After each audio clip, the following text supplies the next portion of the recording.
Did you know that after Jesus was arrested in the Garden of Gethsemane, he was first brought before Caiaphas, the Jewish high priest, and the Sanhedrin? They accused him of blasphemy, claiming he called himself the Son of God. Matthew 26 verses 57 to 66. Even though Jesus was innocent, they condemned him and wanted him dead.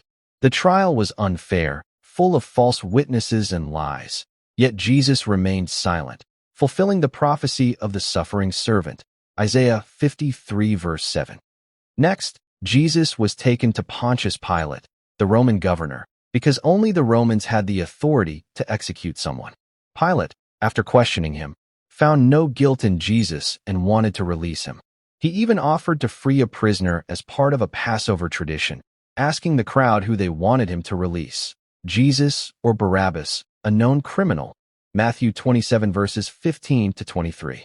The crowd chose Barabbas, and Pilate, fearing unrest, symbolically washed his hands, saying he was innocent of Jesus' blood. Matthew 27 verse 24.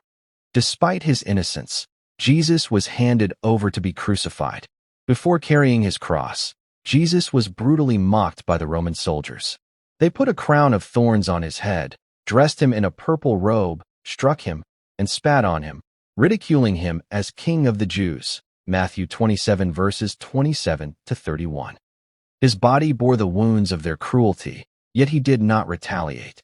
This moment showed his courage, humility, and the depth of his love for humanity. Jesus was then forced to carry his cross through the crowded streets of Jerusalem toward Golgotha, the place of the skull. The weight of the cross was unbearable, and Jesus stumbled several times. At this point, Simon of Cyrene, a man from North Africa, in the region now called Libya, was compelled by the soldiers to help carry it. Mark 15 verse 21. Along the way, a group of women followed him, mourning and weeping for his suffering. Jesus, seeing them, said, "Daughters of Jerusalem, do not weep for me. Weep for yourselves and for your children." Luke 23 verse 28, showing his concern for others even in his own pain. Tradition also tells of Veronica, who courageously stepped forward to wipe Jesus' face, leaving a miraculous image of his features on the cloth. At Golgotha, Jesus was nailed to the cross, enduring excruciating physical agony. People mocked him, challenging him to save himself if he truly was the Son of God. Even in the midst of this suffering, Jesus prayed for forgiveness for those who crucified him, saying, "Father, forgive them, for they do not know what they are doing." Luke 23 verse 34. Between him and Jesus hung two criminals. One ridiculed him, but the other repented and received his promise. "Truly I tell you, today you will be with me in paradise." Luke 23 verse 43.